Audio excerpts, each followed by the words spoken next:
Bonjour les CP, aujourd'hui nous sommes mardi 9 juin. Alors je te laisse observer cette figure qui est constituée de pavés. Tu te rappelles, les pavés c'est comme ta boîte de mouchoirs, ton livre, etc. Ce solide-là, ça s'appelle, quand ça a la forme d'un paquet de mouchoirs, un paquet de céréales, un paquet de pâtes, ça s'appelle un pavé. Donc je te laisse me dire combien il faut de pavés pour construire ça. Si tu veux, si tu as des Lego à la maison comme moi, voilà, tu peux le construire avec des Lego. Si tu as des caplas également, ou si tu arrives à compter sans construire, tu peux également. Donc je te laisse quelques petits instants pour compter le nombre de pavés. Est-ce que c'est bon? Alors, on y va. On va déjà commencer par compter ceux qui sont faciles. C'est parti. Ici, on en voit 3. Les voici. D'accord? Voici mes 3 avec le simple devant. Et puis, donc là, je les mets un petit peu comme ça. Je ne sais pas si on voit. Oui. Hop, comme ça. Là, on voit bien qu'il y en a 3. Puis, celui de devant, on le voit bien, 4. Celui de derrière, 5. Celui-ci, 7. D'accord? Ici, 6, on en est à 6, je dis n'importe quoi.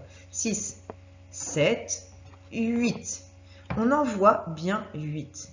Mais attention, pour que celui-ci tienne, il ne peut pas tenir en l'air sans être posé sur un autre. Donc, il y en avait un de caché. Donc, en tout, tu as pointé normalement 9 pavés. 3, j'enlève ça. 3 ici, 1, 2, 3. Et en fait, de l'autre côté, on a la même chose. 1, 2, celui qui est caché, 3. 3 plus 3, 6, 7, 8, 9 pavés.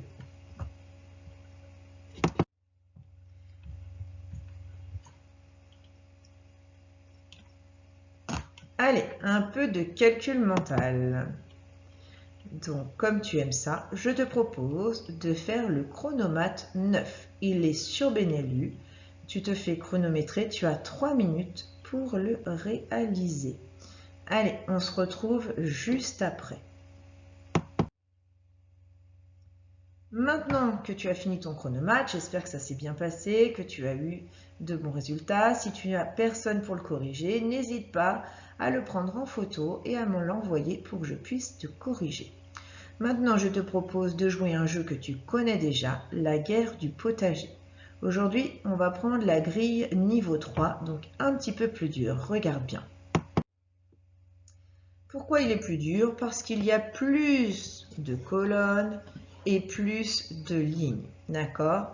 Puis, il y a également beaucoup plus de légumes à placer. Donc, rappelle-toi, tu dois jouer contre quelqu'un. Tu as sous les yeux ta grille à toi, il y a marqué « Mon potager ». Puis, pour prendre note de ce que dit ton adversaire, tu as le potager de mon adversaire. Dans un premier temps, il va falloir placer les légumes dans ton potager. Allez, c'est parti, on va placer nos carottes. Nos carottes, tu vois, je viens de te l'entourer, elles font 3 cases. Moi, j'ai choisi de les mettre en ligne ici. On aurait pu aussi les mettre en colonne. Je vais placer maintenant mes poireaux qui font 4 carreaux. 1, 2, 3, 4. Pareil, moi là j'ai mis en colonne, mais on aurait pu mettre en ligne. Surtout, là où je place mes légumes, je ne le dis pas à mon adversaire, c'est secret. Je vais placer mes 4 carreaux pour mes tomates. Les voici. Moi, je les place là, mais on peut les placer n'importe où dans la grille. Ensuite, nous allons placer le maïs qui fait 2 cases. Et pour terminer, notre petit radis qui ne fait qu'une case. Ensuite, à chaque fois que mon adversaire va me poser une question, il va bien falloir que je regarde, voir s'il y a un légume sur la case qu'il m'annonce. Par exemple, s'il m'annonce « Est-ce que Julia, tu as un légume en H3 ?» Qu'est-ce que je vais lui répondre? Est-ce qu'en H3, ici, j'ai un légume? Non, je n'ai rien, désolé. Donc, il va noter dans sa grille que je n'ai pas de légumes à cet endroit. Ensuite, c'est à mon tour, je vais lui poser mon adversaire. As-tu un légume en C3? S'il me dit oui, je vais pouvoir le noter. D'accord? Sinon, s'il me dit non, je note également d'une autre façon. Hop, moi, j'ai décidé de mettre un N comme non. Sinon, on peut colorier la case pour dire non, c'est de la terre. Il n'y a rien ici. D'accord? S'il me dit oui, j'ai un légume en E2, je le note. Etc. etc. Admettons, mon adversaire, il m'a déjà demandé si j'avais un légume en D2, je lui ai déjà dit oui. Si j'avais un légume en E2, je lui ai déjà dit oui. Et là, c'est encore son tour de jouer. Et il me dit, Julia, as-tu un légume en F2? Et oui, et il a fini de me croquer ma carotte. Et je lui dis, gagné, tu viens de me croquer ma carotte. Le premier qui a croqué tous les légumes de l'autre a gagné. Voilà, je te souhaite une bonne partie, sois bien attentif, pose les bonnes questions pour pouvoir gagner au plus vite. Donc ce jeu-là, tu joues contre papa, contre maman, un frère, une sœur, une mamie, un papy, contre qui tu veux. C'est un jeu qui peut se jouer avec tout le monde.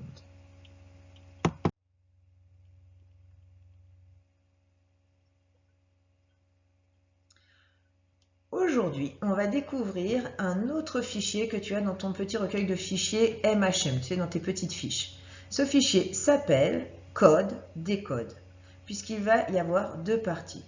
On va nous demander de coder un chemin, je vais t'expliquer tout de suite ce que ça veut dire, et on va te demander également de décoder un chemin. Pareil, je vais t'expliquer sur la page suivante. Donc ça, c'est la présentation de code décode, on en aura 15 à faire. Pour pouvoir faire le code, donc là il y a marqué code CE1, mais c'est la même chose pour les CP. C'est juste que je n'ai pas corrigé. Code CP. Pour pouvoir faire code CP, il va falloir que tu te munisses de cette grille. Donc elle est pareille, elle est dans tes mini-fichiers de maths. Surtout, sur ces grilles-là, il ne faut rien écrire parce qu'on va s'en servir pour tous les exercices de code décode. Tu sais, je t'ai dit qu'il y en avait 15. Donc on va s'en servir à chaque fois. Donc, il faut te munir de cette grille, puis des images de la niche, du jambon et du chien. Ensuite, tu prends ton premier exercice. Ici, tu vois, numéro 1, nous on en a 15 à faire. Le numéro 1, il s'appelle code. C'est bien pour ça que j'ai pris ma fiche qui s'appelle code. Dans un premier temps, on te demande de placer le chien en A1, le jambon en C3, et la niche en D4. Ça, c'est la première partie de notre exercice. Donc, je vais mettre cette grille-là sur le côté. J'efface ça. Voilà. Alors, on m'a dit le chien en A1. A, c'est ici, donc c'est cette colonne. Et le 1, c'est cette ligne-là. Donc, A1, c'est l'intersection des deux. Donc, je vais placer mon chien, je prends mon chien et je le place en A1. Ensuite, on me dit de placer mon jambon en C3. Je repère la colonne C, la ligne 3 et je vais placer mon jambon à l'intersection des deux. Hop, et voilà mon jambon de placé. Puis, je dois placer ma niche en D4. Je repère où est ma colonne. Hop. Où est ma colonne D, où est ma ligne 4. Et je vais placer ma niche à l'intersection des deux. Hop, je place ma niche. Ça, c'est la première partie. Donc, je les positionne, je ne les colle surtout pas, puisque j'ai dit que cette grille allait nous servir à chaque fois. Une fois que j'ai posé mes étiquettes sur les bonnes cases, il va falloir coder le chemin que le chien doit prendre pour aller chercher en premier le jambon, puis après, il va rentrer dans sa niche avec son jambon. Regarde bien, moi, mon chien, j'ai envie qu'il aille chercher le jambon par là. Mon chien, il peut se déplacer soit en descendant dans une colonne, soit en montant dans une colonne, soit en tournant à gauche, soit en tournant à droite. D'accord? Donc là, regarde bien, qu'est-ce que je lui ai fait faire à mon chien? Je l'ai fait descendre une fois, deux fois. Donc là, je vais devoir, c'est ça, mettre un code sur le trajet. C'est ça, mettre un code. Donc une flèche qui descend dans la première case et une flèche qui descend dans la deuxième. Ensuite, qu'est-ce que je dois faire à mon chien? Il doit tourner une fois à droite et encore une fois pour arriver sur le jambon. Une fois et une fois. Alors toi, tu écris dans les cases, moi c'est trop petit pour moi. Une fois qu'il a son jambon, rappelle-toi, qu'est-ce qu'il doit faire de son jambon? Et oui, il doit l'emmener à sa niche. D'accord? Donc là, il va falloir également coder le chemin pour aller jusqu'à la niche. Rappelle-toi, le chien, il est sur le jambon. Moi, je vais le faire passer par là. Donc je me dis, il va une fois à droite. D'accord? Puis qu'est-ce que je lui fais faire? Je le fais descendre une fois. Et voilà, là, on a codé le chemin. Donc quand on doit coder, il y a marqué code. Je dois prendre la feuille code. En premier, je positionne le chien, le jambon et la niche sur la bonne case. Puis, je note son trajet à l'aide des flèches.